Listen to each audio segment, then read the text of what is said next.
என்னதுமா இதெல்லாம்? என்ன பண்ணி வச்சிருக்க?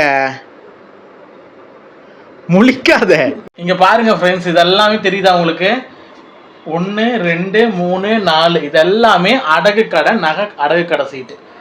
நம்ம மாசமா பிச்சு நகை சீட்டு போட்டு நகை சேர்த்து கொடுத்தா இவங்க என்ன பண்றாங்க, தெரியாம போய் அடகு வச்சுட்டு வந்து வீட்டு செலவுக்கு வாங்கிக்கிறது. என்ன இதெல்லாம்? எடுத்துடலாமான்னா ரொம்ப நாளா கயிறை காமிக்கவே மாட்டா. கயிறை காமின்னா கயிறை காமிக்காம சோட்டுக்கிட்டே இருந்துச்சு இந்த பொம்பளை. இப்படி அனுபவிச்சுட்டு வந்துருக்குற. நான் மாசம் சம்பளத்துக்கு போய் சீட்டு போட்டு ஒன்று போட்டு எடுக்கிறது. இப்போ இதெல்லாம் 1 வருஷம் ஆச்சு. எப்படி திருப்புவ? எப்படி திருப்புவ? மொத்தம் அதில் எவ்வளோ இருக்கு? மொத்தம் அடமானத்தில் எவ்வளோ? இது அமௌண்ட்டை சொல்லுங்க. எங்க காட்டு, இங்க கொடுங்க. இது ஒரு 2500. வேற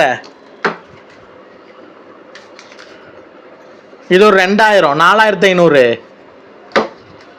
வேற இது ஒரு 2, 6500. இது ஒரு 2, 8500 ரூபா வச்சுட்டு வந்திருக்கிறேன். இதெல்லாம் எப்போ நடந்துச்சு? இதெல்லாம் எதுக்குது? ஏமா உனக்கு வீட்டு செலவு காசு தரது இல்லையாமா? பாருமா, இங்க வீட்டு செலவு காசு தராங்களா இல்லையா? அப்புறம் இது என்ன தேவைக்காக வச்ச? ஒவ்வொன்றும் எதுக்காக வச்சது? பதில் சொல்லுங்க.